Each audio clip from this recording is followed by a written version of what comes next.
This is episode 26. 26, halfway, half a year. Yeah, in this episode, we're talking all about string and stringing. We're mixing it up here a little bit. String and stringing. You know, I've gotten a lot of questions through the internet about customizing rackets, things like that, but string. When I think of tight versus loose, I think of sometimes parents climbing the fence. Yeah, exactly. Kids screaming. If you were to act that way, you might get arrested. If you were in the grocery store, would you just start screaming like that? Tight versus loose. Yeah, but we have a coach here that's he's been doing a month-long internship, and we've come to learn that he's got some really cool, unique experiences in stringing. So we're going to get him on the line. Vasiliy Guryanov. Say that one more time. I just blew that. It's Vasiliy Guryanov. It's a good Irish name. Say it a third time. Guryanov. But it's... Yeah, it's been great to have Vasiliy here. He's been a pro in Chicago. Yeah. For, Chicago. I think, close to 15 years. USPTA, PTR, credentials. I think for over a decade, he worked at Midtown, Chicago. So many positives. I love talking to him about so many different things. He's just been here for 3 weeks. Yeah. Impressive young man with a story to tell in many fronts, but one is for stringing. So I asked somebody about stringing. He's been in the urgency room. We need to ask him about the urgency room. There's the emergency room where lives are on the line, but anybody who's been behind the scenes at the Grand Slams, the major tournaments, even I know one time for 4 years, I was the director of the Junior College Nationals. Or even at another time where Vasiliy, where we ran our tennis school for 15 years, we had 2 pro events at the same time. And it's the urgency room. and people are concerned about their equipment. Yeah. No, he'll be able to answer a lot of questions. We had some questions through Instagram that were sent in that people have about string and stringing. So it'll be great to talk to him, and he'll have some answers for us. Yeah, your equipment's very, very important. Prevention of injury. He'll get into that. We always quote Vic Braden. It really comes down to not the racket, but the toad at the end of the racket. Yeah, exactly. I like how Vic would say, when he's asked about what kind of racket to use. Well, you like blue? Use a blue racket. Yeah. The other thing, the great Vic story was with the wide body rackets. Not that we're talking about rackets tonight, but it gets into that a little bit where, when the new large head size rackets came out, the 110, he's like, now instead of just hitting one leg on the follow through on the serve, they hit both shins. Yeah, nylon versus gut. Yeah. Someone wrote us this week, in quoting Vic, if you're hitting every other forehand in the net, it's not based on nylon versus gut. What do you think of the new larger head rackets? Well, I hit both shins on the serve. Yeah. Through. Anyway, well, let's get Vasiliy on the line. No, sounds great. Sound good? Yes, sir. All right, here we go.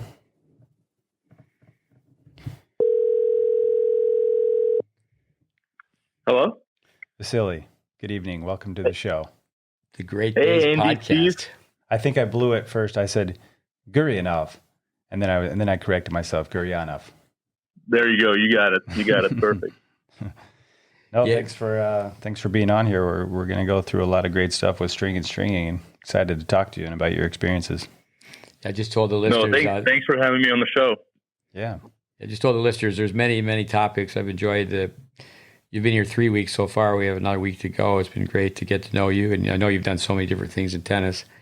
Why don't you, I guess perhaps you could touch upon your experience here, and then we'll get going with stringing. Yeah. Your stringing experiences. Yeah, guys, thanks for having me on. Yeah, it's been a great 3 weeks so far. You guys have been very welcoming and learning a lot every single day. Every day is different. And, whether it's tactical, technical, mental, physical, there are so many different takeaways, always taking notes and, I feel like I'm, becoming a better coach. And, it's just a privilege to have that opportunity. And thanks for having me on the podcast. I've been listening to every single one you guys put out, and there's so much information. That's one of the things that has really drawn me to come and spend some time with you guys. Your message about sharing the knowledge and the desire to share the knowledge and to help everyone get better. So, yeah, it's been a great experience so far. No, thanks for appreciate it. Thanks for the words. Yeah, and thanks for the kind words. Get something out of the podcast. Yeah, I mentioned to the listeners already that I don't think of the stringers room when you're at the U.S. Open or other places that you've worked, Grand Slams, as emergency room. Lives are not on the line, but the urgency room. I want to tell the listeners a little bit about your stringing background, all the way up to working at these Grand Slams. Yeah, I got into stringing when I was working in my first job in Chicago Tennis and Golf. So I think I was about 16 years old when I strung my first racket. And, when I was around 24, I started working in Midtown. And I had a chance to go to the Grand Slam Stringing Symposium. And it was really a place to learn more about stringing and racket equipment. And, I ended up, while I was there, participating in a speed stringing contest, and which was not part of the plan. And I actually ended up winning the speed stringing contest. And, as my reward, I had a chance to try out for the Wilson Tour stringing team. So that was in 2009. And, after some couple of training sessions, I got invited to come down to Miami and spend some time with the team and get more training. And once I went through the process, I was invited to come and string at the U.S. Open. So that's how I got my start on the Wilson Tour stringing team. That's cool. What was your time? Do you remember how fast? Yeah, I remember it was just a little bit under 14 minutes. It was a Prince XO3 Rebel strung with polyester strings. So yeah, it was not an easy racket. And I think it was 13 minutes and 50 seconds, something around that. Yeah. What's your personal best? My personal best, probably somewhere around 9.5 minutes. And when you do those speed tests, I mean, do you string it like 20 pounds or 10 pounds so that it just pulls quickly, or what's the tension? No, usually, at those at the speed stringing, the guys who are running, and they're trying to make it as hard as possible for you. They're not trying to help you string the fastest racket in the world. But yeah, usually it's going to be somewhere in the mid 50s. Okay. And you have to pull every single string. So, that has to come out to a legit time. Does that include mounting the racket as well? Yeah, the time starts with the racket on the floor, and the time ends with the racket back on the floor. Huh. Wow. I'll tell you a quick story with string. Mark Voss, he was a student of mine and a student assistant, and he helped people learn how to string. And he was doing an internship at Saddlebrook. Remember Howard Moore? He'd given Mark 5 rackets to string, and just a little over an hour had gone by, and he walked by and he told Mark, "I told you can't play doubles. They're done with the coaching. It's just in the evening." He said, "I told you can't play doubles until you string those rackets." And Mark Voss, quiet guy, he said, "I've already strung the rackets." And Howard Moore says, "No way." He goes in, he checks it, and he came out and he goes, "I can't believe you strung the rackets." But that's a question you're asked quite often, I bet, how fast you can string a racket. Yeah, people always want to know it, but there are so many variables when it comes to stringing a racket fast. It's the quality of the stringing, it's the type of string, it's the tension, it's the string pattern. So it's not a fair question to ask. I think that in the stringing world, the better question to ask is, how many can you do in 1 hour, or how many rackets you can do in a day, or how many rackets you can do in a week. It's not, no one really cares about how fast you can do one. What really matters is that you can, string anywhere from 30 to 35 rackets really well every single day, day after day for, 2 to 3 weeks at a time without making any mistakes. Right. I have good quality. I was, like everybody, I was tuned into the Australian Open prior to coming on the show. And I know that you've flown down to Australia many times, and you didn't take in the sights. You were just stringing lots and lots of rackets. What would be a typical day at a Grand Slam? Usually, you'd wake up somewhere around, 6:30, 7 o'clock, have breakfast, and then, take a shuttle down to the tournament side. If you're in Australia, that was one of the perks of being there. It was a 10-minute walk away from the tournament side, so it was a nice way to start your day. But usually you would start around 8 o'clock in the morning, and you would finish on the busier days. You would finish somewhere between 9 and midnight. There's some days where you have to stay there with the last match, and you're staying there until the last match is completed. But as the tournament goes on, you have different days.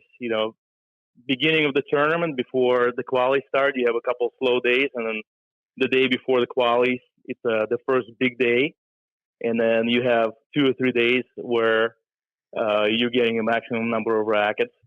Those are the days where you have to do anywhere from 30 to 35 a day, and then it gets a little bit slow until the first day before the main draw, and then the next 4.5 days are really busy. That's when you're coming in really early, you're leaving really late, and you're stringing a lot of rackets every single day. Yeah.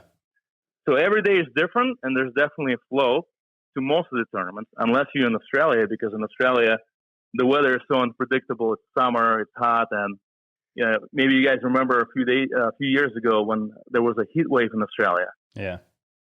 And, that was the first day before the main draw. It was really busy. It was 500 rackets. And then it was another busy day, another busy day. And then when it was supposed to slow down, it didn't. They just kept on coming for like 3 extra days. And I just remember it was Thursday. We're just looking at each other, guys, what's going on? And then, finally by Friday afternoon, it slowed down. So, yeah, you can predict it for the most part. You look at the data from the previous years, and you know that from year to year, players are going to be stringing more and more rackets. So you can kind of plan it out unless you're in Australia and something like that happens. Yeah. And you've strung for pretty much all the big names, right? I mean, who are some of the more well-known pros that you've strung for, or you've strung their rackets during the tournaments? Yeah, between Australian Open, US Open, and Laver Cup, yeah, pretty much all the top players who are playing right now, Federer, Djokovic, Nadal, Del Potro, Halep, Kvitova, Madison Keys, Ostapenko, and so many others. Yeah, that's cool. What's for the most part with the pros? Are they most? I mean, this is kind of generally nowadays, but is it mostly polyester, or do you still see some gut in there? Yeah, that's a good question because it depends. I think that the last time that we looked at numbers, about 40% of pros use hybrid stringing. Yeah, so the majority of the top pros will use some sort of hybrid of natural gut and polyester, and the rest of the players will use polyester as a full string bed.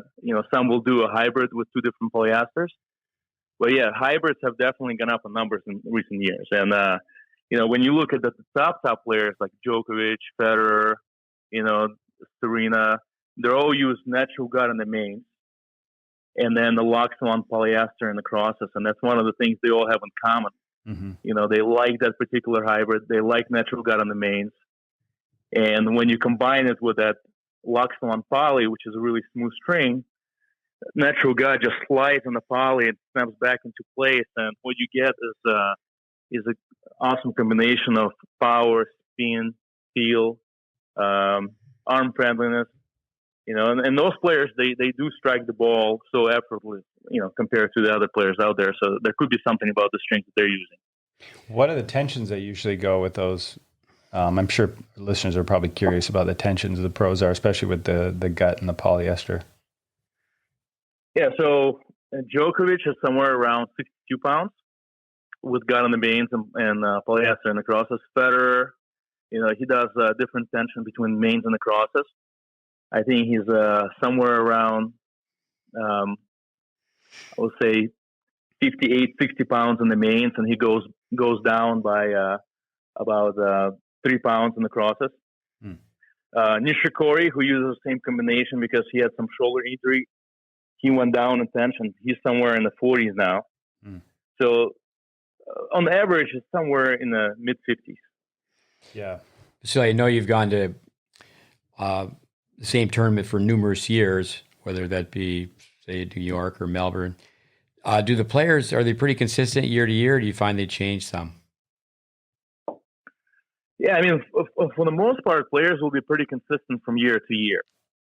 With some of the exceptions, like Nishikori, he was playing around a little bit with his string tension, and when he had some arm, shoulder injuries, he went down in tension. But one of the strands that happens from year to year is that players are stringing more and more rackets. When I remember when I first started, it was about 300 rackets a day. That was a big day, and that's the day that all the stringers were kind of waiting for. But now it's somewhere in the mid 500s. So I'm sure there in the near future is going to be 600 rackets in one day, and just more and more players are getting more rackets strung up, and we're stringing them more often. Yeah. Well, 300 rackets. How many members on the team, the stringing team, at a slam? So now it's about 20 on the busiest days, but when I first started, it was about 15 or 16. That's cool. I know, we've got several questions that were coming in just because we're on the topic of hybrids and whatnot. What kind of advice, or maybe the benefits first, and then advice as far as using a hybrid string for, your average player out there, or a junior that's, on a competitive pathway? Yeah, hybrids are that's a great option because you can combine two different strings, and you can play around with the qualities of the strings. And, the most common hybrid that you would see, it would be combining polyester and a multi-filament or a natural gut string, a softer string. Mm-hmm. So you get, the control of the polyester, but at the same time, you get the softness and the forgiveness of natural gut or multi-filament string. So some of the things you want to consider would be whether you want to put the natural gut or multi-filament string in the mains. When you do so, then you get more playability because main strings, so your strings that go up and down, they're responsible for the majority of playability. And then your crosses are more of the supporting strings. So when you're putting the softer strings on the mains, you're going to get better playability, but you're not going to get as good of a durability unless you're using natural gut. When you're putting natural gut on the mains, it actually lasts longer than if you were to put polyester on the mains and natural gut on the crosses. Mm. But if you're going to put, the most common hybrid would be putting a polyester on the mains and a softer multi-filament or synthetic gut on the cross. And you just have to choose the tension that you prefer. But you can definitely get the most out of both different types of strings when you do go with a hybrid. I guess the other question also is that you gotta look at money for some people. I mean, natural gut's still pretty expensive, right? Yep. Yeah. The one thing about natural gut, go ahead, is even though it is a little bit more expensive, it is a lot better on your arm. So for some players, I think it's worth to spend a little bit more if their body is going to be they're going to use a string that's going to be easier on their wrist or on their elbow, right, and they're going to enjoy the game a little bit more. And in some cases, when you put natural gut on the mains, it will actually last longer than different types of strings. So it kind of depends on the player. Yeah, I like the term you used, arm friendly. So the strings are looser, but then there's certain strings that you would recommend for prevention of injury. Yeah, I mean, what do you say? Let's say you got a 10-year-old out there that sees their favorite player using all poly. I mean, what kind of recommendations do you give? For parents and stuff like that for younger kids that want to get into polyester strings. That's a great question. Or do you tell them, hey, you don't need to do that? Because it's not like they're going to break strings. Mm-hmm. Right. What polyester strings are really made for is durability. Mm-hmm. So if you're not breaking strings, then you don't need to use polyester strings because polyester strings, they give you more control, but they're not very elastic. So it's really hard to create deflection in the string bed. So for junior players, if someone is 14, 13, 12, 11 years old, they're really not swinging fast enough to be able to bend the string bed, and they're not breaking strings. So they're doing a lot more harm than good to the game when they're using polyester strings. Yeah. So just So go with this, for synthetic. Just go with like a synthetic gut or something like that. Yeah, absolutely. Go with synthetic gut. There's no need to use polyester. I would say that most junior tennis players, they only know tension. They don't really even know there's different gauges with the strings. Yeah. Would you say that's true? Yeah, that's true. I think that, your average tennis parent or your average tennis junior, they really don't know that much information about the strings that they're using or why they're using the string. I remember when I was like 10 or 11 years old and I really wanted to break a string. I was like, I got a razor blade and I just shaved it down to the very last little thing and then went out and played and was like, I told my parents, I broke my string. I need to get a new string, Who knows why, but there was probably some cool new string I wanted to try, but I remember doing that. I'm coming clean right now. Razor blade. Broken string is better than a broken you heart. and many others. That's great. No, I mean, what about young players who never break their strings? How long should they go before they cut the strings out? Well, depending on their age, if it's a younger player, 6, 7, 8 years old, then just leave the strings in there, replace them once a year. But the rule of thumb is restring as many times a year as you play in 1 week. Say that again, so please. If you restring as many times in 1 year as you play in 1 week. So that's the general rule of thumb. I thought it would be a lot more frequent than that, but I guess not. Yeah, well, for younger players, when they're really not hitting the ball hard enough to bend the string bed, and at that point they're probably not playing that much tennis. So yeah, you don't have to restring that frequently for them. Obviously, when they get older, you want to increase the frequency because when you string a racket, in the first 24 hours, even if just the racket is just sitting there without being used, the strings are going to lose anywhere from 8 to 12% of the string tension. Yeah.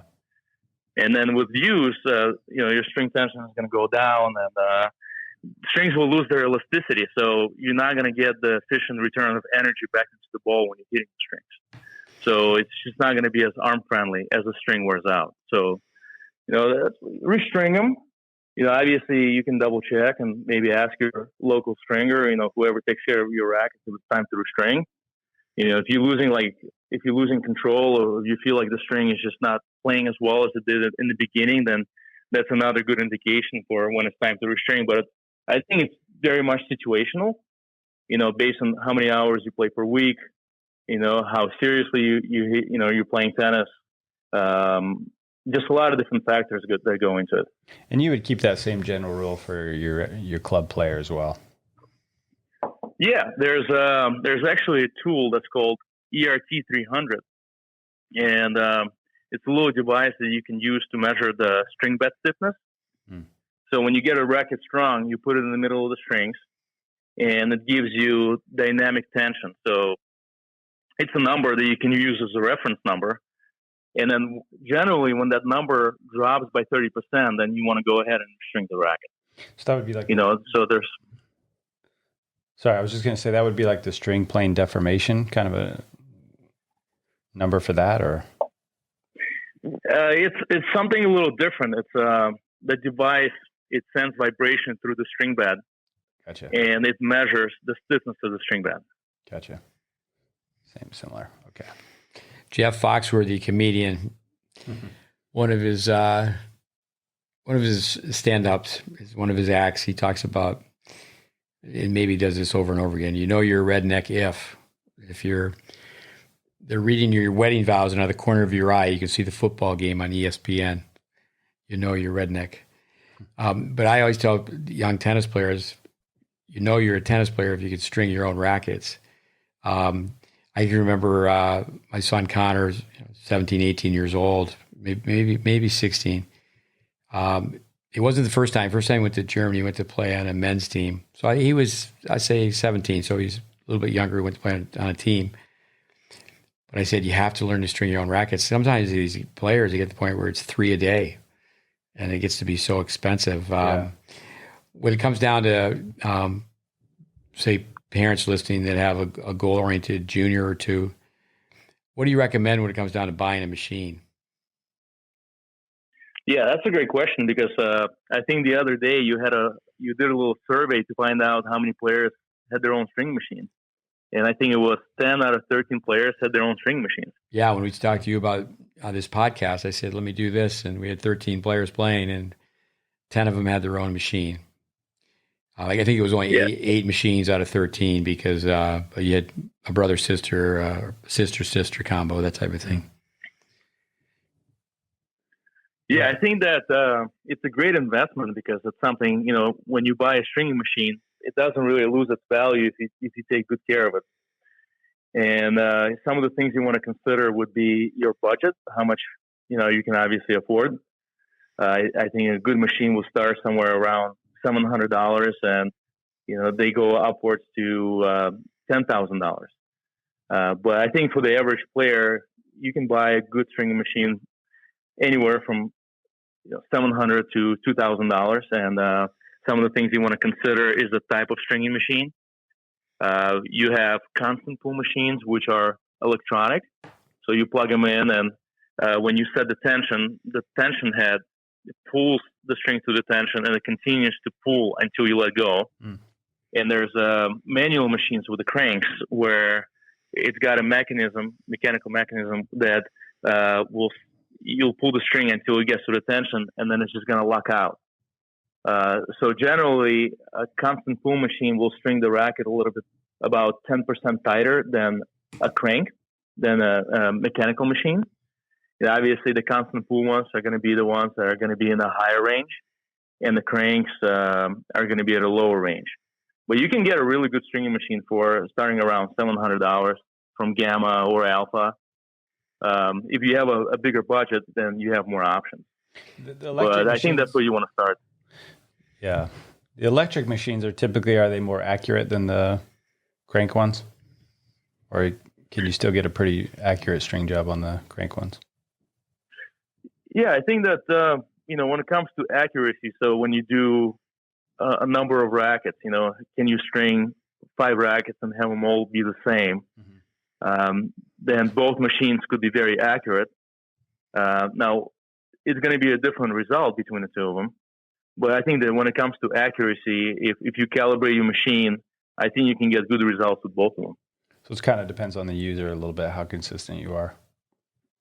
Yeah, for sure. I mean, if you know how to use the machine, and I think for the recreational stringers, one of the most common mistakes that they make is that they don't clean the clamps, or they don't set the clamps tight enough. And when they set the tension and they clamp the string, when they let go, the string slips through the clamps a little bit, so they actually don't get all the tension into the racket. So, yeah, definitely, I think in both cases you can get good results. It's just going to be slightly different results. We talked about that just briefly the other day with our stringer. Just tell our listeners quickly, what's the best way to clean, like you were talking about the clamps and things like that, maybe a couple of tips on cleaning the machine, if you have one out there. Yeah, so you definitely want to clean your machine. At the US Open and Australian Open, the machine gets cleaned twice a day, once in the morning and once in the evening, and you calibrate it every single day. For a recreational user, I would say every 20 string jobs, you want to clean it. The way you clean it is that you want to use a toothbrush and rubbing alcohol. You'll take the clamps, you'll open them up where you have access to the inside of the clamp. You put some rubbing alcohol on the toothbrush, get in there, and, you just want to brush it. There's going to be some residue, some oils from the strings.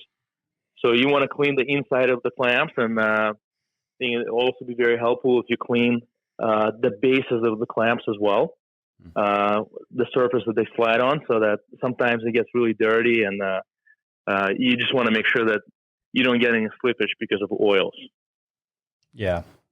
We were talking briefly about Raven Clausen today, where I remember years ago playing a future, he was there and he was stringing with, I think, Steve, it was your clipper mate, like one of those old weighted rackets. Yeah, I used to have two Echelon machines. One where the players stayed, one where the players trained. And then I had, we would just refer to it as a tabletop. Yeah. We had two of those. It's interesting now that when people go to a tournament, they're not really even concerned about, I know when you get on an airplane, it's a little bit more difficult, but when you're just, say, traveling around where we're living in the state of Florida, as you put a stringer in the back of the minivan, and then the kids go out to the parking lot to string their racket. Yeah. But, and again, not to beat kids up, but it seems like less and less efforts put forth. And in other words, it becomes easier and easier. More and more is spent, let me say that way, is that young tennis players aren't thinking about, when I get to the tournament, I don't want to leave my rackets at the headquarters because it's going to be much more expensive. Yeah. I was just going to ask you, Vasiliy, if you had much experience with any of those kind of travel stringers or any of those little weighted ones. Yeah, I've strung in a variety of machines, and I have the experience with the drop weight, the crank. I think that just in general, when you're encouraging a junior player to learn how to string, I think you're teaching them so many different life lessons. Number one is they have to. It takes patience to become a good stringer. So they have to go through the process of learning how to do it, and I think you gain appreciation for the people who do it. Sometimes I think young players, they take it for granted. It's something. It's definitely a sense of responsibility. One of the things that I like what you guys do at your place is that players are not allowed to charge each other for stringing. And I think as a result, players end up coaching each other and teaching each other how to string. Yeah, everybody's got to learn how to string. No, it's that's a great. Say that, Andy? No, I was just saying everybody here has to learn how to string. Yeah, if they're here. So, and actually, a tidbit. Maybe it's not a recruiting plug for Harvard, but I've had students play at Harvard. I've had my students play at Harvard. And if you go to Harvard, you have to string your own rackets. I've had many students say, for example, they were maybe good enough or definitely good enough to play college tennis, but not the college of their choice. So they go and they want to get involved with the tennis team. I always try to steer them to become a video statistician versus a stringer, because if you got exams the next day and papers to write, you just don't want to have that. It's because you just never know. It's not consistent. One day you may have to string 2, and the next day you may have to string 12. I was going to say what would be the best way to learn how to string, or some online resources. But we're going to film you. We're going to make some videos. So if you're listening here, look out for some stringing tutorials on our YouTube channel. Those will be up soon, starring Vasiliy. I think one thing about machines, if you go to Craigslist, generally you could find used machines, but I think what happens is many times people will buy a cheaper machine, like a tabletop, and they're not satisfied with it. So then there's a lot of people that sell one machine and upgrade to another. Yeah. I love that old Exelon Model H. That's what I learned on. It seemed that was the most popular for the longest time, right? I love that thing. Yeah, there's also the Prince Echelon, which one of my friends, actually, you were talking about Craigslist. One of my friends has got one on Craigslist for $350. So that machine usually goes for somewhere around $1,200. So if you know what you're looking for the parents out there, that's a good option to look at as well. Go on Craigslist and see what's available in your area. Yeah, for sure. And then how about as far as the other parts of the machine, maintenance, like calibrating? What else has to be done with the machine that a recreational stringer wouldn't know? Well, I think that most recreational players don't calibrate their machines. So I think that's one. Cleaning them is number 2. Number 3 is, some of the machines will come with some small little parts where you have 2 different types of the clamping system. How the racket is held in the string machine. There's a 2-point where the racket is clamped down at 12 and 6 o'clock. Yeah. And there's a 6-point where it's going to be mounted at 12.6, and then you also have supports to the shoulders.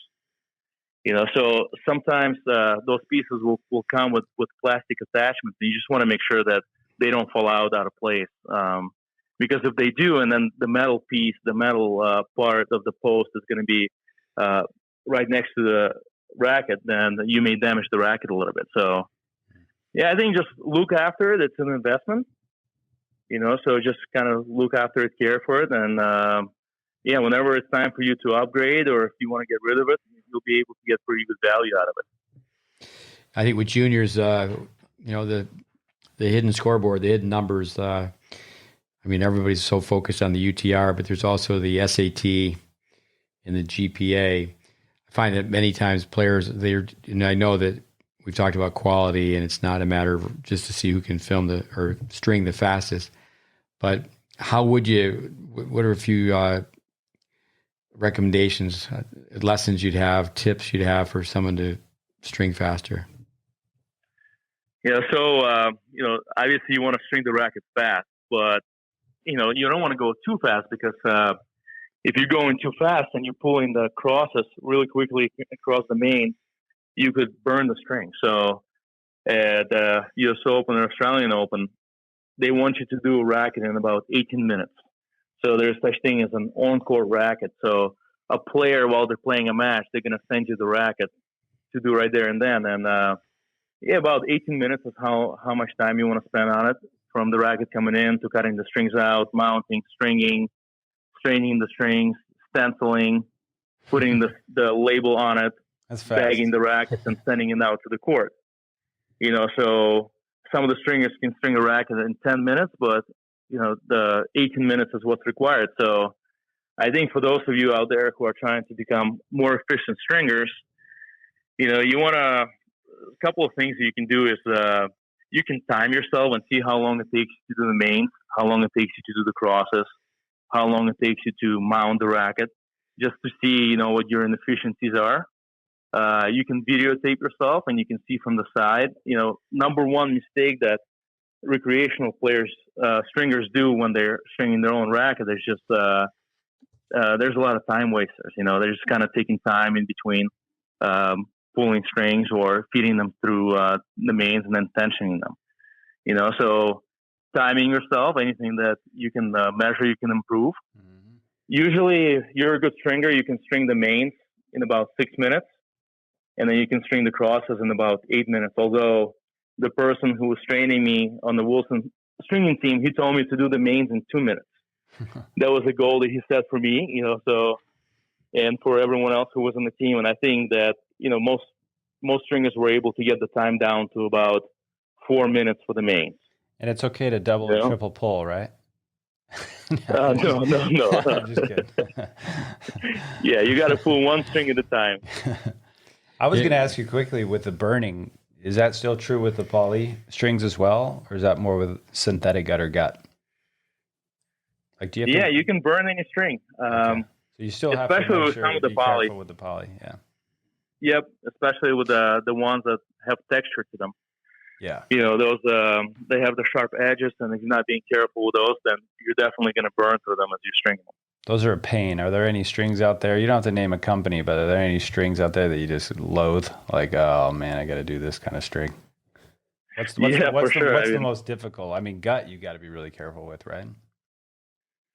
Yeah, but natural gut is, I think, number one, it depends on the racket and the string pattern in the racket.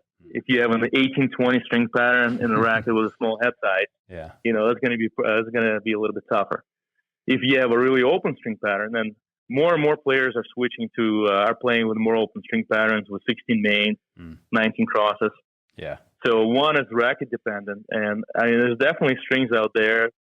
A texture polyester string in an 18x20 racket strung at a high tension. And if you have to pre-stretch the string, that's going to be a pain in the butt. That's going to take you some time. Your fingers are going to feel it. You're definitely not looking forward to stringing those. And to pre-stretch, do most machines do that or have the capability to do that, or do you have to do that kind of manually? Yeah, some players will ask for a manual pre-stretch. Others will ask for a machine pre-stretch.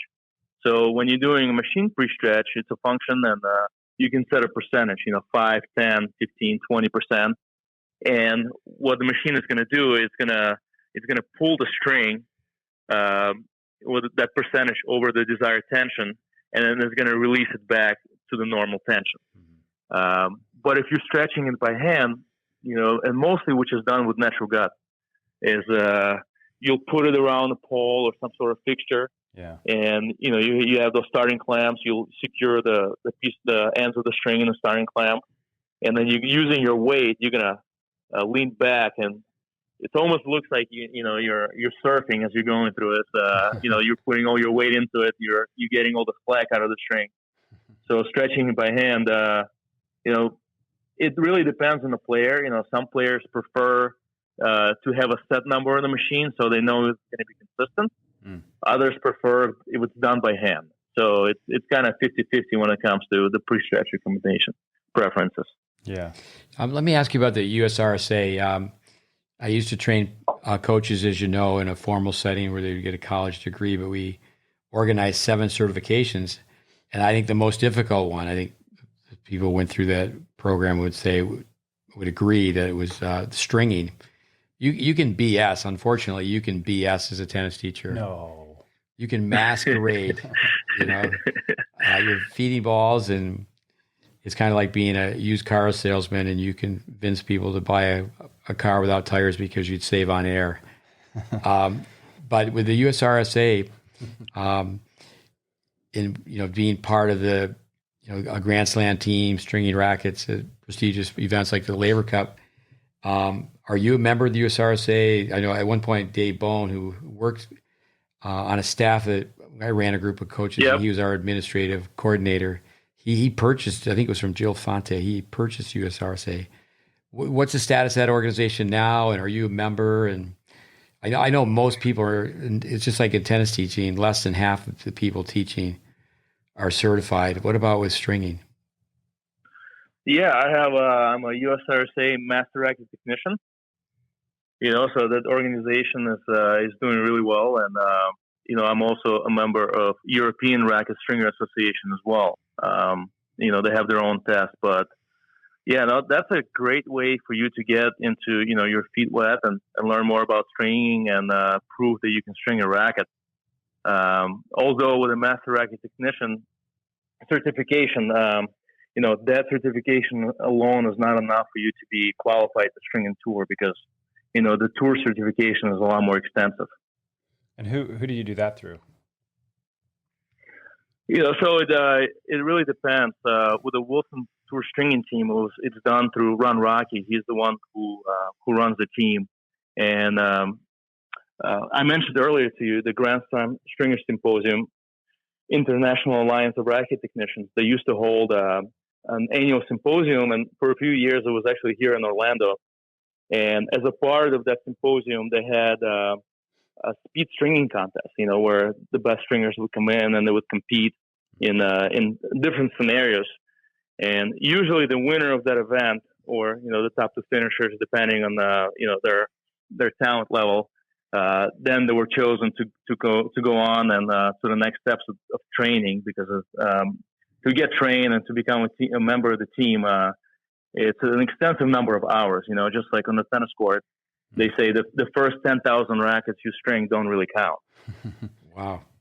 So you have to jump through a lot of hoops, and you have to spend a lot of time proving yourself. You have to work on the system, just like, with GreatBase, it's a system of systems. With the Wilson Tour stringing team, there's a system in place, and everyone has to string the same way. You have to follow the protocols, and in the end result, everyone has to string the racket to the same result. So it's a more extensive process that you have to go through. Yeah, there's some consistency there. Yeah. That's great. Is there a book, Stringing for Dummies? There must be websites to look at, correct, that have updated information and. It's the International Alliance of Racket Technicians. That's one of the websites you want to go to, and obviously USRSA website. They have a lot of great information there. Whether it's stringing or strings or racket equipment, but Yeah, I think that in today's world, there's the information is out there. If you have a desire, you can go out and you can find it. Oh, that's great. A lot of good stuff on stringing. With I was asking you when we were talking about setting this up, the Fed still uses power pads. Not many people use those anymore. Yeah, Roger Federer, he's old school. He still uses power pads, and he uses a couple of string savers in his racket as well. Why don't you tell the listeners what power pads are? Yeah, so what power pads are, it's pieces of leather that you'd put under the string in the parts where mostly at the yoke of the racket, at the bottom at the throat of the racket, where the string is changing direction. You have the mains that are going up and they're going down. So you would cut a piece of leather and you would put it in that change of direction. And what it does is it smooths out the direction of the string, so the string doesn't have to make a sharp change in direction. And the other idea behind it is that it makes the main strings a little bit longer. And so when you have longer main strings, you have a little bit more power and playability out of the strings. But you have a few players on tour. Back in the day, the reason you had to do it is because in wooden rackets strung with natural gut, the changes of direction were so sharp that if you didn't do it, the strings would snap. Now with the grommets and the plastics that are used, you really don't have that problem. But, Roger, he's always used that since he was a junior player. So I think for him, it's just a part of the aesthetics that he likes to see on his racket. I think he was using the old 90 or 85 as well, the Pro Staff. Yeah, he went from Pro Staff 85, and then after that, it was the Pro Staff 90 in a lot of different versions, and now he's playing with Pro Staff 97. And do you see many players using stringalings? Stringalings, not so much anymore. You remember back in the day when Sampras was playing or Rafter, those guys were using all natural gut. Right. And when natural gut starts to wear, you take a string saver, and then it's basically a piece of plastic, and you just put it right between the two strings, and it adds a little bit of life to the string. But today, because most players are not using all natural gut, they're using polys or some sort of hybrid, and they're stringing the rackets more often, they're not using the string savers anymore. Oh, last week we were talking about Jim Lair. With Sampras. I know you're good friends with Tom Gullickson, with Tim Gullickson. That was a ritual for Sampras in between games. Yeah. What did you call it? The string. You called it string saver? Yep, string savers. He'd pull it out on the bench, and that's one way to keep your eyes on your strings. How about tubes? Yeah, and I'm sorry, go ahead. Yeah, I was just going to add that, when Sampras, that generation of players, when they were using all natural gut, what happened with those strings is that as you use them, the strings would kind of displace and they would move all over the place. So part of your ritual was in between points is that you would work on straightening the strings out. Yeah. Now with the polyester strings, those strings are so good with snapping back into the place. Yeah. When players are looking at the strings and they're tinkering with them, there's really nothing to tinker with, right? Because the strings are just perfectly set. Yeah. Focus the eyes a little bit. Yeah, I don't really spend much time talking to people about strings. You need to get the racket head below the ball. How about tubes? Where the plastic tubes at the bottom of the top of the yoke, the bottom of the racket. Is that used at all anymore? Yeah, with those. Some players still use them. I know for some time John Isner had to use them because his strings were breaking all the time. Just because of how his racket was made and the strings that he was using. So when you were stringing for John Isner, you actually had to, cut out those pieces of tube, and it took a lot longer to string his racket because you had to, prepare the pieces of the tube, and then you had to put them around the string, and you just had to be very meticulous when you were stringing the racket. But yeah, for the most part, you don't have to use them these days. The only time that you use them is if there's a damaged grommet and a string is breaking because of the grommet being, cracked and the graphite breaking the string. So it's not that frequent anymore that you actually have to use the tubes. Go ahead. I was just going to say a lot of some of the questions we got in, or quite a few of them here, had to do with tension.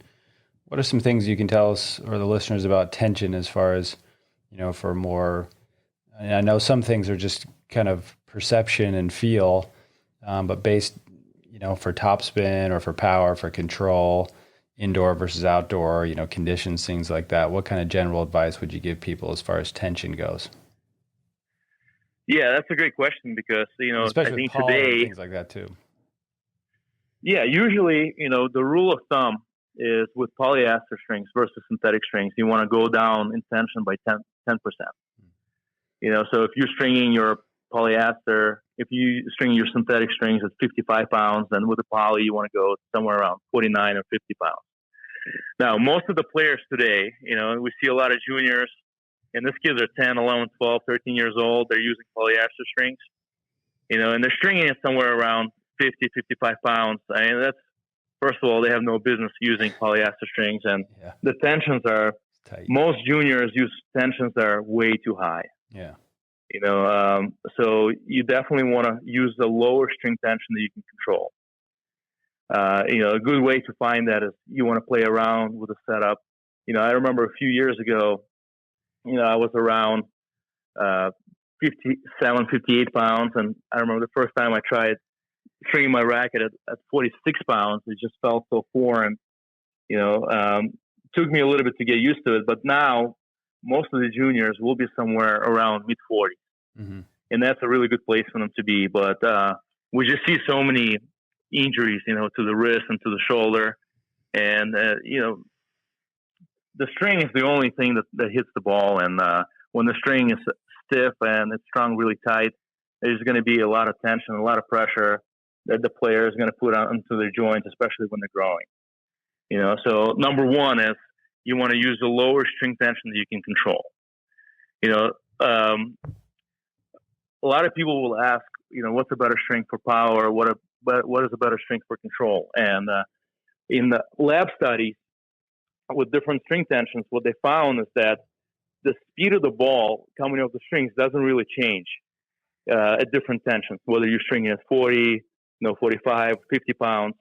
But what really changes is the angle at which the ball leaves the strings. So the lower the string tension, the deeper the ball is going to go into the strings, and the ball is going to come off the strings at a higher angle. With a tighter string tension, the ball is going to leave the strings with a lower trajectory. So for instance, if you're a player and you find that your average rally ball is landing somewhere around the service line, there's a really good chance that you're stringing the racket too tight. So you want to go down on tension. If you're a player that you find that you get your racket strung, and when you first come out, first couple of times you play with it, you're hitting the ball short, and then after a few hours of play, the ball starts going deeper, and that's when you start to like it. It also tells you that you got to drop the tension down. So when it comes to power or control, it's going to be the height of the ball that's going to be affected by the lower string tension. So think like if you're going from sea level and you're going to go and you're going to play at high altitude, at high altitude, the ball is going to carry a little further. So at a higher altitude, you want to up your tension because you want to decrease your air target. You want to bring the ball closer. You don't want the ball to go as high over the net. Now, if you're a player who always, you play, say, in Utah and you play at altitude and you're going down to compete at sea level, then you want to drop the tension down so that you can have a higher margin, you can have a higher air target over the net. So that's what the tension is going to do for you. When it comes to directional control, that's really a function of your racket face. So most of the time it's going to come down to your impact point. Yeah. Most players will ask for something that's going to give you more control, and you have to ask them, is it hitting the ball left or right? Are you missing wide? If you're missing wide, then it's really a function of your impact point. Yeah.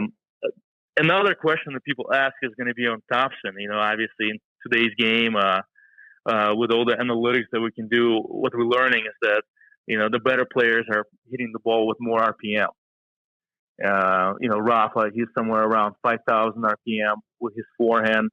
Roger somewhere around 3,500 RPM with his forehand. But strings can help you with topspin, but the topspin that you're able to put on the ball is mainly going to be a function of your swing, the path of your swing, the speed of your swing, and the angle of the racket strings. Yeah. There's if you string the racket lower, you will generally it will be easier for you to launch the ball higher, and sometimes players will equate the higher bounce of the ball off the court to the ball having more spin, but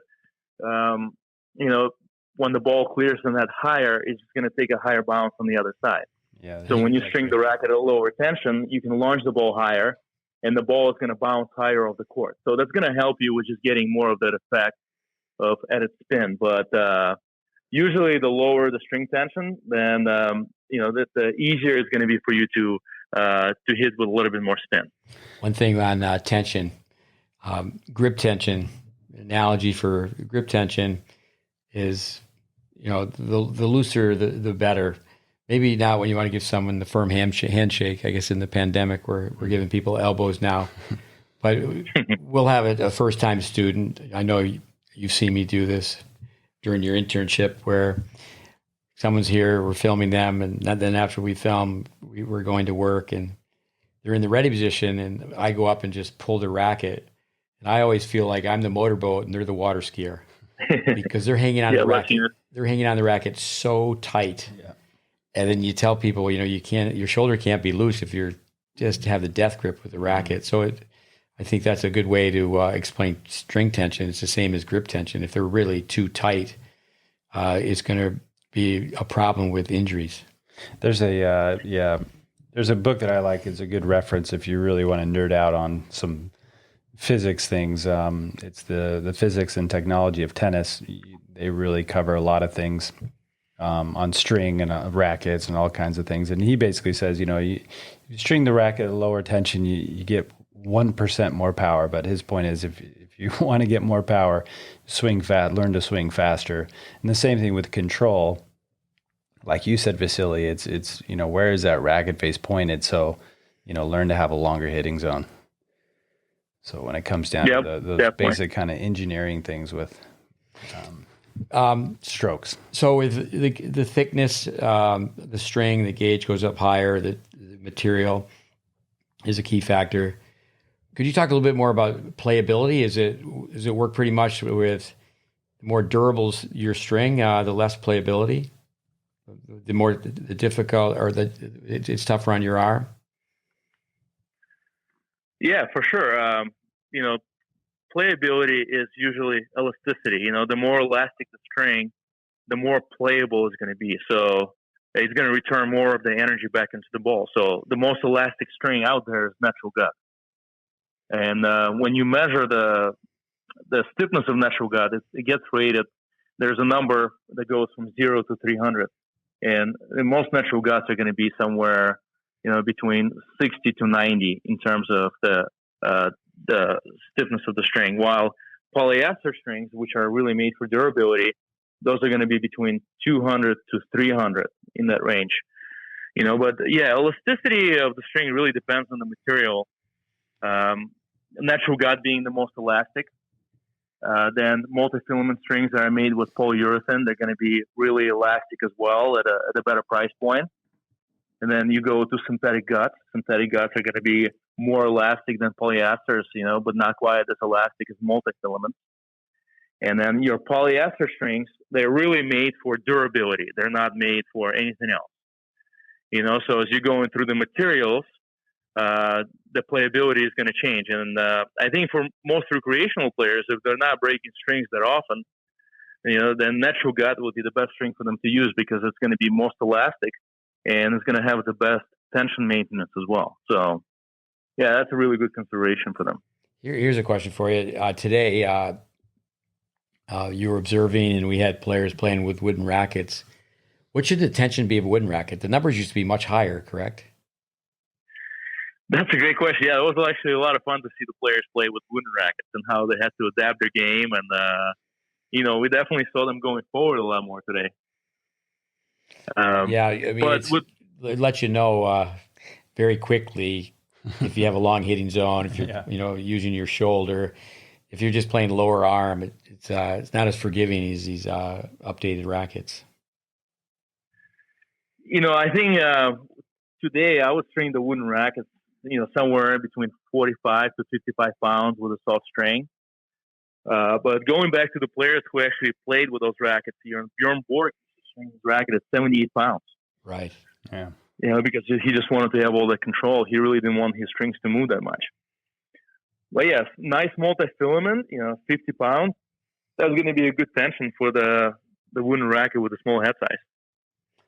Yeah, with Borg, they used to say that his rackets, they would just break. He wouldn't even hit a ball; they would just pop. They would be so tight. During stringing. But when they're strung that tight, the ball depresses more. It very much looks like a pancake at the impact point. So if it's really loose, the strings depress. If it's really tight, the ball depresses. That's correct. Yeah, one of the things that Andy and I looked at today is the amount of time that the ball spends on the strings. And, the average is about 5 milliseconds and doesn't really change too much based on the string tension. The launch angle is going to change. But I think a big thing to consider is that you look at a generation of players, someone like Pete Sampras, he used to string his racket in the 70s. Xavier Malisse, he strung his racket in the 70s. And a lot of those players, towards the end of their career, they developed arm problems, just because of the higher tension. A lot of players today are stringing the rackets a lot lower. Jack Sock is somewhere in the high 30s. You have quite a few players who are stringing, somewhere in the 40s. And at that tension, it's going to be a lot easier on your arm. So you can have a longer career. You're not going to be putting as much pressure on your arm playing with a lower string tension. We talked about, what's the lowest tension you've seen a pro use or you've come across? Yeah, that's actually a really good question. The lowest tension, I think that was Mikhail Kukushkin. He was at around 24.2 pounds. Wow. 24.2 pounds. And that was with polyester though, right? That was a polyester strings, yeah. And he also had a racket with 18 by 20 string pattern. With That's amazing. Table tennis, I remember when the foam paddles first came out and everybody was just playing with a sandpaper ping pong paddle. And I'm talking, at a level where I used to think I could play ping pong. I won the little local yokel tournament. And then I went home and my brother spotted me 10 points and then my mother's friend beat me. And then my mother's friend's husband, I couldn't even return his serve. I still thought I was a good ping pong player until I saw a halftime show. It was the Harlem Globetrotters. And it was when Nixon was president. He was trying to have positive relationships with China. And so these two table tennis players came out. They're 20 feet behind the table. And the reason I tell that story is, one, I found out right there, okay, tennis players don't get that. It's like I knew immediately, okay, I cannot play ping pong. And tennis players, they don't understand their level. But with if you're used to the sandpaper paddle, then you try the foam paddle, it's like you just feel like you can't play with it. So I do think there's so much personal preference. Don't you think people just get stuck? They might be using the wrong tension, but because they're used to it, that's what they do. They don't. Yeah, definitely. Sometimes that could be the case. They don't experiment enough. Yeah, for sure. Some players think don't fix what's not broken. I think for junior players, sometimes they just don't know better. This is what I've always done and I'm going to do it again. That's where really good information comes in. I think the value of good advice, you want to have someone who's an expert and someone that you can trust giving you advice and the equipment that you can use. So, yeah, for sure. I think sometimes players don't experiment enough, to see for better choices out there. I was going to ask you, a couple of questions here have to do with the kind of racket somebody's using. What advice would you give people as far as tension and type of strings for the racket they're using? A smaller head versus a bigger head, a tighter string pattern versus a more open string pattern. Yeah, generally, with a more open string pattern, you're going to break strings more often because there's going to be more friction. Strings are going to move around more. So if someone who likes that a more open string pattern, you guys remember a long time ago the Woodies, the Australian doubles players. Mm-hmm. That wasn't that long ago. Yeah, they one of them was using a racket that had a really open string pattern. It was I think it had 12 mains and 14 crosses. So Luxon actually had to make a special string for him that was really thick in diameter. It was maybe it was like a 1.7 millimeters. So for someone who's using a more open string pattern, you want to go for a more durable string with a thicker gauge, so that the strings will last a little bit longer. Mm-hmm. And with a string tension, with a more open string pattern, you're going to string it a little bit tighter. Whereas with a denser string pattern, you can go a little bit looser and you can go with a thinner string, just because it's going to complement the racket really well. Some of it is going to be personal preference. Obviously you have to go and you have to try the rackets out. And one of the advice I want to give to juniors is that they spend a lot of time, they spend a lot of effort to take lessons, and they spend a lot of money to go to tournaments, but sometimes they will overlook little details like, hey, right now I have a couple of weeks, let me test out a couple of different strings. Maybe I can find something that is a little bit better for my game because the one I have right now hasn't been working out so well. So for the juniors out there, go out and maybe string a couple of your rackets with different strings, play around with different string tensions, and maybe you're going to find a combination that is going to work a little bit better for you. I think it's trial and error, as a part of the process too. Also, juniors don't rotate their rackets. They, even though they'll have 4 matching rackets, they are using one over and over and over again. And so they're at a tournament, the strings break, and now the tension is completely different because they've been using one and not having a system to rotate them. Or they go to a tournament, they didn't check whether or not the racket needs to be strung, and they break all the strings in the first match, and now they have to borrow someone else's racket. They're scrambling. That's one of the things you want to learn from the pros is, you don't want to have too much information, right? You don't want to overthink it when you're on court. But you also don't want to be, oblivious to it. You want to have the right amount of information. And I think that it has to be a part of your routines is that, you're checking the grips on your racket, make sure that the grips are fresh and the strings are in really good shape when you go and compete, because you've invested so much of your time and effort to go and prepare that you really don't want to overlook that detail, because that's going to be the only thing hitting the ball.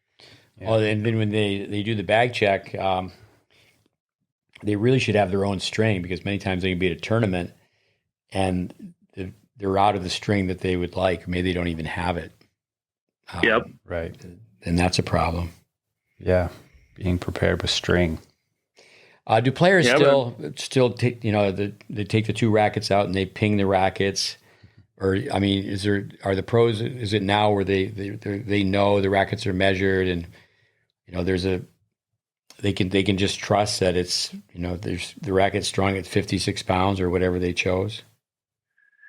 Yeah, no, I think that's, just a part of being a tennis player is that you have to listen to the sound, right? You want to hear that ding, ding, ding, ding, ding, ding, the perfect ding, and you listen to the strings before you get on court, and you bounce them around. There's nothing better than a freshly strung racket, so no, they still do it. And they definitely check all the rackets. I think that, as good as the stringing teams are, tennis players are creatures of habit, and it's just one of the things that they still like to do. But you have an instrument to measure the string, the tension? Yeah. Yep. It's called the ERT 300. Okay, you mentioned that. I'll tell you a story about sound. Mike Fishback, an American player from Long Island, the spaghetti strung racket, strung it on both sides. And this is about the same time. It was the same time when the airplanes were going over Flushing Meadows, and the late Mayor Dinkins had enough pull to have the airplanes go a different way. Because you'd be watching at the U.S. Open, and the planes would go over, and tennis players play by sound. So Fishback's spaghetti strung racket, strung on both sides, you couldn't hear the ball be hit. And there's a funny story where a French player, Georges Govan, he beat Nastase, and Nastase character, he swore up and down that they should ban the racket. So what he did, he said all these negative things about the racket. In the next tournament, he played Vilas, and it's really interesting. I think it was 51. Thing with Google now, you can look it up. Vilas's record for winning on clay, and when he lost in Nastase the week after Nastase was swearing up and down that they should ban this Mike Fishback Spaghetti Strung racket. He used the racket, played against Vilas. He beat Vilas, so the record, it was officially over. But a lot of people think that loss should be asterisks. Yeah, it was controversial. It's like, hey, he didn't lose to somebody who was playing within the rules, because shortly after they made it a rule change that you couldn't have the racket strung twice. Yeah, it's interesting because now, recently we had something similar when Agassi tried the Loxolon string, and before that it was Gustavo Curtin. He was really the first player to start using Loxolon, and he was one of the first players who strung it at a lower tension. And he did so well at the French Open. And so when Agassi tried those strings out, I remember him saying that the strings are so good they should be made illegal. Just the amount of spin and the control that you were able to get on those strings. And, the story about Agassi trying those strings out is whenever he was going through a testing process on the court, he would draw a square that was 3 feet by 3 feet. And he would have, his coach shoot him balls. And, he had a bunch of rackets out there. His stringer would prepare the rackets, different strings, different tensions. He was the one that was really known for tinkering around. And what Andre really wanted to do is that he wanted to hit the backside of that box. So as he was striking the ball, and his backhand was the stroke of choice, not only did he want to land it into the box, but he wanted to hit the backside of the box. So that's how he was testing the strings out. Mm. Actually, Brad Gilbert called Agassi's backhand a gift from God. I mean, when it comes down to the GreatBase, we have people say, "Do you do GreatBase? Do you believe in the GreatBase?" So actually, I have a conversation quite often with Matt Clore, who was also one of our guests on a podcast, is that we should change the name to Solid Fundamentals. But if you watch Agassi hit a backhand, not to digress on technique, but I mean, it's all there. It's high, low, high, inside out. I mean, he just hits the ball so well. Amazing. Yeah. Well, we've covered a lot. I think we've gone through most of the questions that we had. Is there anything, Vasiliy, that you feel like people should know, that a question maybe we haven't asked you? Yeah, no, for sure. I think that, when we look at the pros and how they handle their equipment, just like yesterday, it was a big game not too far away from here. And, we look at the champion, and one of the reasons why champions are champions is because they pay attention to the smallest details. Mm-hmm. So I think, often we can learn so many different lessons from the pros about how they handle the little details in their training, right? Because they never oversee the details, whether it's their training on court, off the court. I think we can learn a lot of lessons from the pros about, how they handle the stringing and equipment as well, So a couple of stories on that. I think, Nadal, he is so humble. He's got so much humility. He always drops off his own rackets. While you have other players who will have their coach or hitting partner drop the rackets off for them, Rafa always makes it a point. He'll bring his own rackets. He's going to talk to the stringers. He's going to make sure everyone is doing well. So that humility that he's got, he doesn't think that he's a big deal.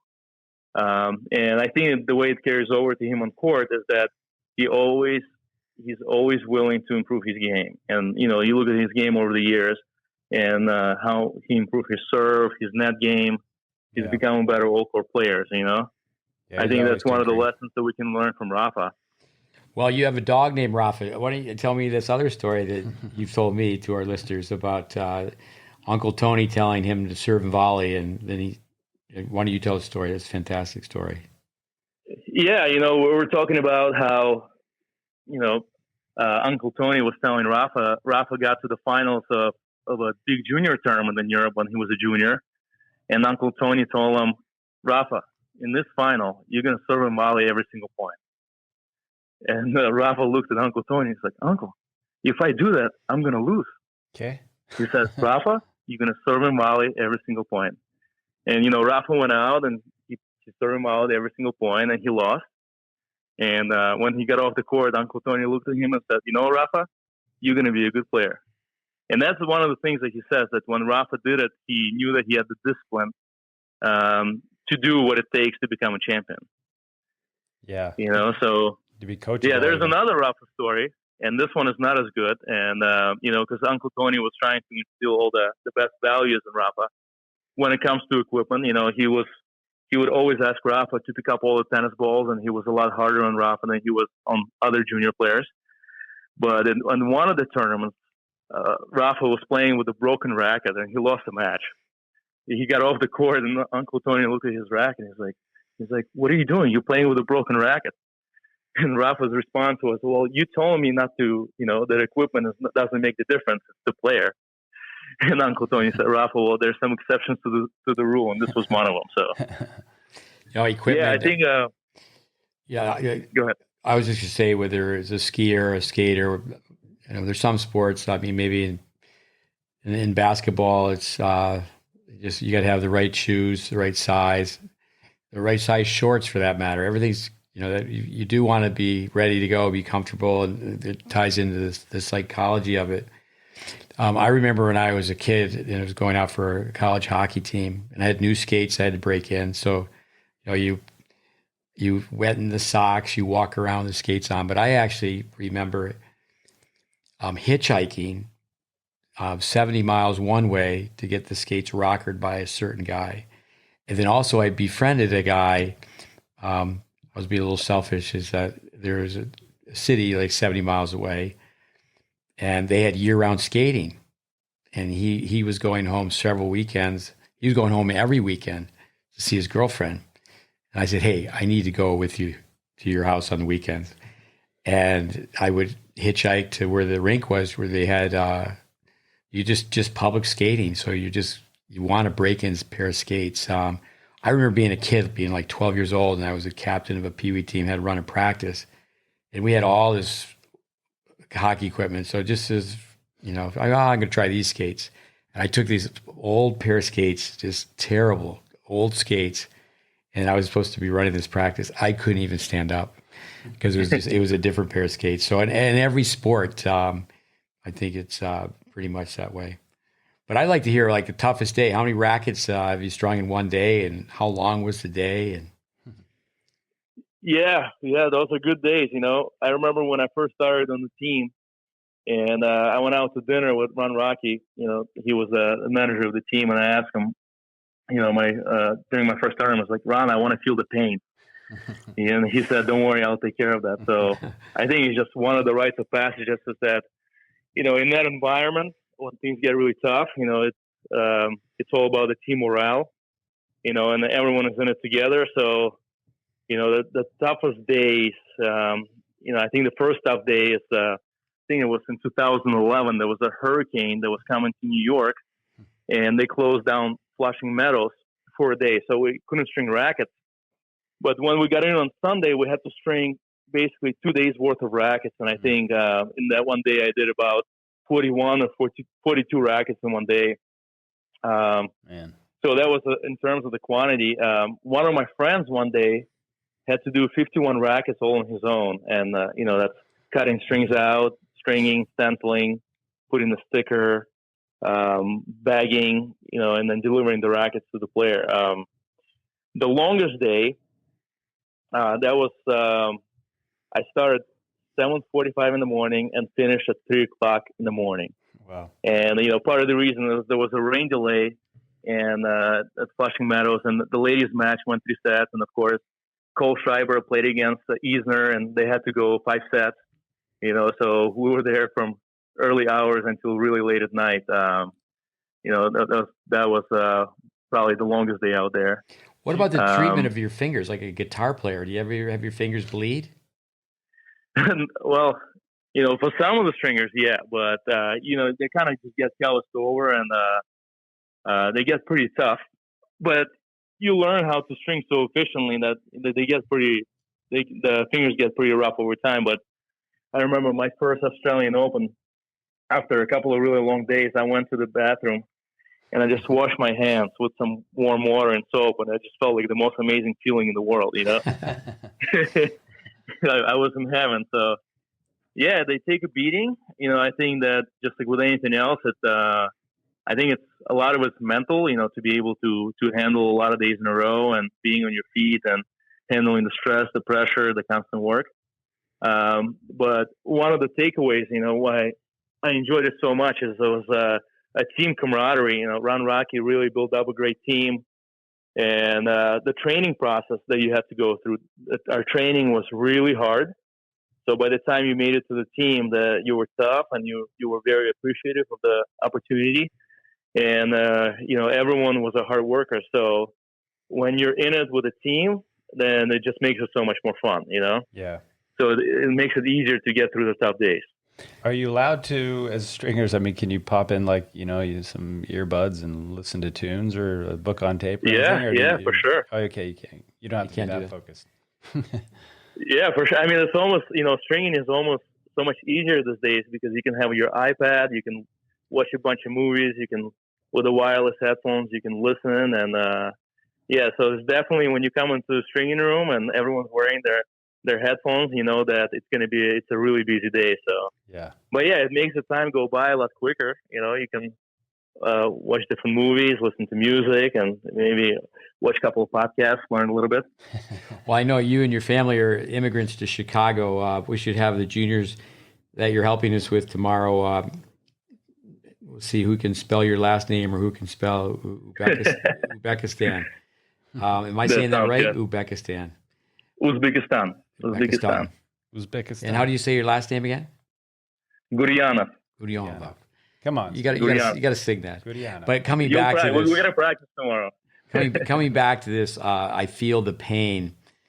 That is fantastic for you to say that to the person leading the team. That you want to feel the pain. I want to feel the pain. Yeah, thanks. When someone shows up first day in the job. And you would hope that, tennis is a vehicle. That's why parents want their kids playing. You just go and you tell your new boss, I'll do whatever it takes. Yep. But no, that's great. Let me tell you my toughest day in stringing. It was in 1977. Jimmy Connors is 2 years older than I am. So he was born in 52. I was born in 54. I'm a new to tennis teaching. I'm working for All American Sports. Jiwan Maharaj is the tennis director. I was transferred from a junior camp to an adult camp, to a pro tournament right before the U.S. Open.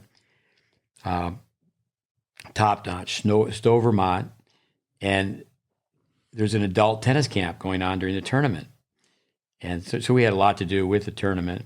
To digress, I tell people I work for Harold Solomon because the job I had that week was I had to meet with Harold Solomon, and we took 2 courts. I hit with his wife, Jan, and he hit with whoever. So Connors was in the tournament.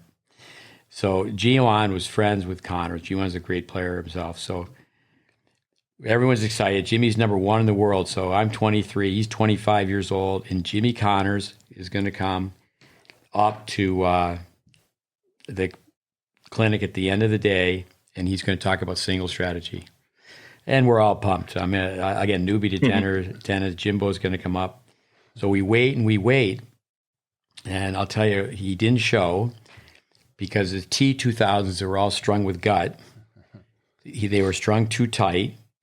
And Jiwan and Jimmy, I think he had a dozen frames, at least a dozen frames. So they get every Bible from every hotel room, and they have the 12 rackets or more spread out over his hotel room. And on each racket, they have all these Bibles, and they stacked up because they were trying to lower the tension. And they turned up the showers hot as it would go. And so we waited and we waited.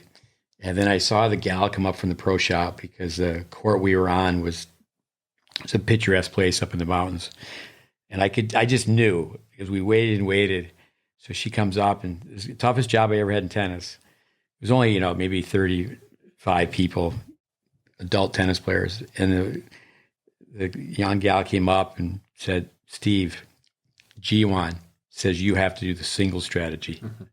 So these people are waiting to listen to Jimmy Connors, and he's concerned about his string tension. So I had to do the single strategy.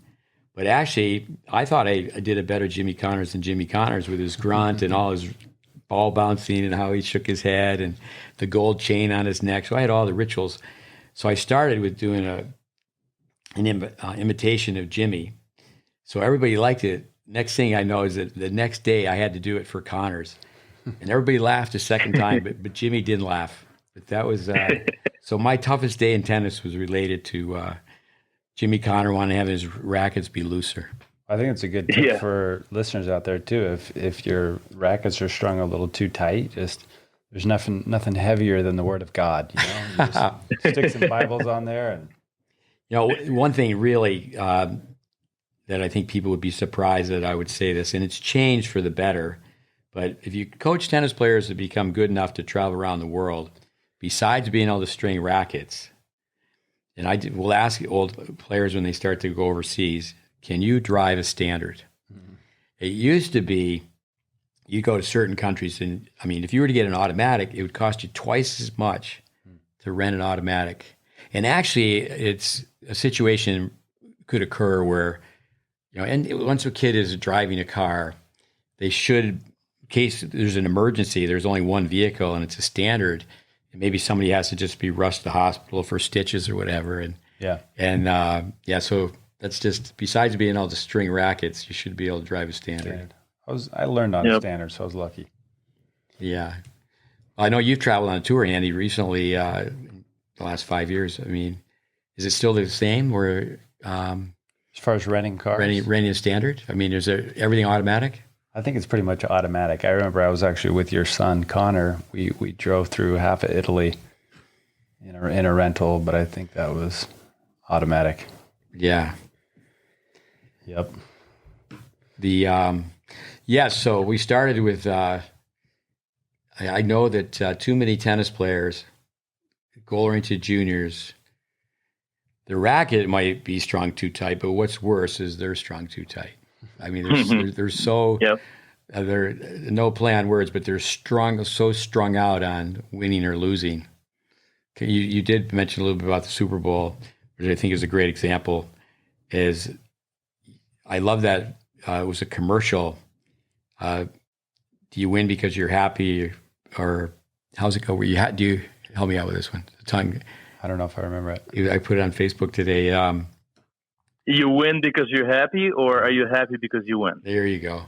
That wasn't that tough. It was tough. It was tough. Come on. But no, I think it's been great to have you help us out, and thank you so much. I hope our listeners got something out of it. No, yeah, I'm sure they did. Yeah, we'll appreciate your time, and we'll make those videos. We'll see you in the morning. Yep. Thank you so much. All right, Vasiliy, appreciate it. All right, thanks again, Vasiliy. Talk to you later. Thank you. Yep. Bye. Well, I thought that was really great. A lot of good practical advice. A little different episode this week. String and stringing, and again, a great skill to have. I know I was able to learn how to string when I was 13, 14 years old to help pay for my lessons at the Vic Braden Tennis College from one of your former students, Steve Campbell. And it was fun to learn how to string at a young age, but I've used that my whole life, So, but yeah, Vasily's a great guy. He took it upon himself. Young girl visiting here from Canada, she didn't know how to string, and he's taught her how to string. I think that when someone teaches you to string, you'll always remember who that person was. Yeah, definitely. It's really interesting when we're 5.5 miles from the USTA, and they have what's it called, the racket bar. Yeah. They do a great service with stringing rackets, but it's expensive. And before the pandemic, we were, so you you can't have somebody else string your racket here. So, so there were some kids that were paying a lot of money to have rackets be strung, and then kids were giving them a hard time. It's like, I think of a gal that I taught to play tennis, Liberty Secchi. She used to give people very quiet, but she would speak up and go, "Really? How much did that?" People go to the grocery store and they buy fruit that's pre-cut. How much did that cost? And it's just the size of a softball, and it's watermelon. And it cost me $4.25. The watermelon would have cost you $3. Yeah, it's a skill you want to have: cutting fruit, knowing how to cut fruit, and knowing how to string rackets and shift a car. All right, listeners, we're going to check out. Yeah, appreciate everybody listening. If you want to check out some good string, I gotta throw a little bone out to my boys at Slinko. They're great guys. Slinko string that I've been using for the last few years, and all strings. There's a lot of good strings out there. They make a great string, but they have a great company, and they're just great guys. And you're undefeated. Undefeated. That's great. Definitely. But yeah, thanks for listening. You can find us on social media at GreatBase. Find us on our website at GreatBase Tennis. We've got free educational courses. And I'd like to say this. I'd like to thank everybody that gave us a 5-star rating. Now, I know that was a 10 for me and a 0 for you, and it worked out as a 5. Yeah, actually, it's just the opposite. It's just the opposite. Yeah. I am listening to these podcasts. Andy's having me listen to them and making lots of mistakes. The tennis court's a mistake center. But again, hope you get something out of it. Yeah, no, I mean we don't plug that very often. But if you can go to iTunes, Apple, whatever, give us a rating, an honest rating. We appreciate it, and all the support. 10 for Andy, 0 for me. Works out to a 5. It's all good. All right, everybody. Thanks, and we'll see you in the next one.